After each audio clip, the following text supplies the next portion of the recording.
অপরাধ করতে পারে ক্যামেরাতে চেহারা দেখে ফুটেজ খাওয়াবে কেন? মিডিয়া কেন ফুটেজ খাওয়ার জন্য এখানে? এটা তো আমরা ওনার সাথে এতক্ষণ বললেন আপনারা মিডিয়া কেন আসবে জানাতে?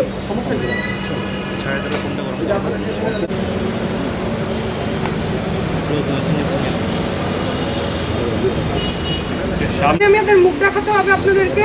ঠিকই তো কথা শোনো এটা কি কোনো ইয়ে নাকি? এটা কি আমরা ছেলে মানুষ? ঠিকই আর কি আপনাদের মিডিয়াতে ভিউ বাড়ানো? আপনার ফুল লাগছে আজকে কথা বলতে না বলতে কষ্ট দিছে। অপরাধ করতে পারে ক্যামেরাতে চেহারা দেখালে বুঝ কি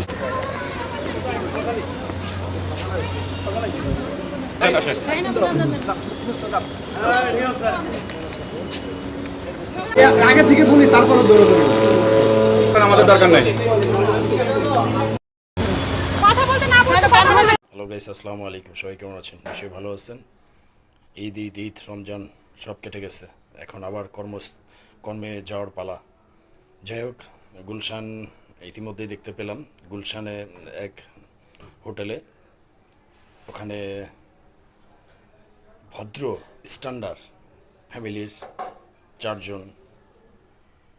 চারজন তারা মদ্যপান করে মারামারি করেছে। কী অবস্থা, দেশের কী অবস্থা!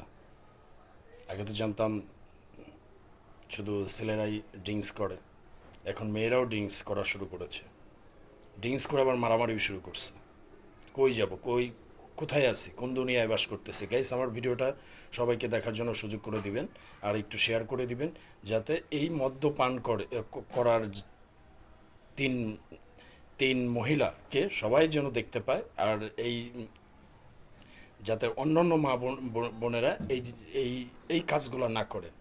কই গেল তাদের ইজ্জত, মান, সম্মান? কোথায় গেল? যেভাবে তারা মারামারি মারপিট করেছে, সারা দুনিয়ায় ছড়াই গেছে।